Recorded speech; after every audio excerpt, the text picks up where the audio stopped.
જય દશામાં. આજે દિવસાનો પહેલો દિવસ છે.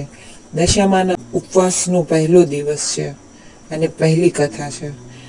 અમદાવાદ શહેરના દાણાપીઠમાં એક દશામાનું સુંદર મંદિર આવેલું હતું. બહેનો ત્યાં ઘણી શ્રદ્ધા અને હોંશથી દર્શને જતી હતી.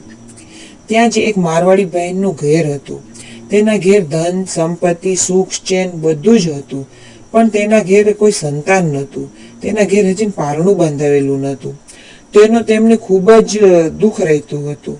ઉંમર પણ આધેડ થવા આવી હતી, પણ પોતાને કોઈ પુત્ર જણી શક્યા નહીં. તેનું ખૂબ જ તે દુઃખ. ત્યારે દશામાના વ્રત આવ્યા અને ત્યાં દશામાનું મંદિર હતું. ત્યાં કેટલીક બહેનો દશામાનું વ્રત કરતી જોઈ, પૂજા કરતી જોઈને તે મારવાડી બહેને પૂછ્યું કે આ વ્રત કરવાથી શા ફાયદા થાય છે.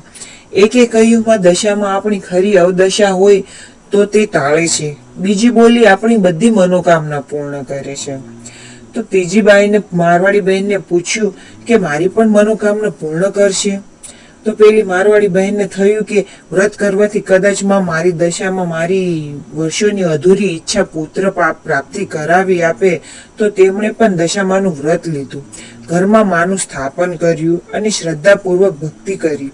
1 વર્ષ વીત્યું, બીજું વર્ષ પણ વીતી ગયું, જોતાને જોતા ત્રીજું વર્ષ પણ વીતી ગયું અને બહેનને પુત્રની આશા બંધાવી. દશામાએ તેમની ખોળામાં ખૂન્નાર આપ્યો. 5મા વર્ષે એ મારવાડી બહેનને ધામધૂમથી મહા ઉજવણું કર્યું. ચાંદીની સાંઢણી બ્રાહ્મણને દાનમાં આપી, બ્રહ્મ ભોજન કરાવ્યા, નાના બાળકોને જમાડ્યા, યથાશક્તિ પ્રમાણે પુણ્યદાન કર્યું. માની કૃપાથી આજે બહેનોનો પુત્ર આનંદ કિલોલ કરતો જીવે છે. પારણું બંધાવનાર માં દશામાં સૌની મનોકામના પૂર્ણ કરે. બોલો દશામાની જય.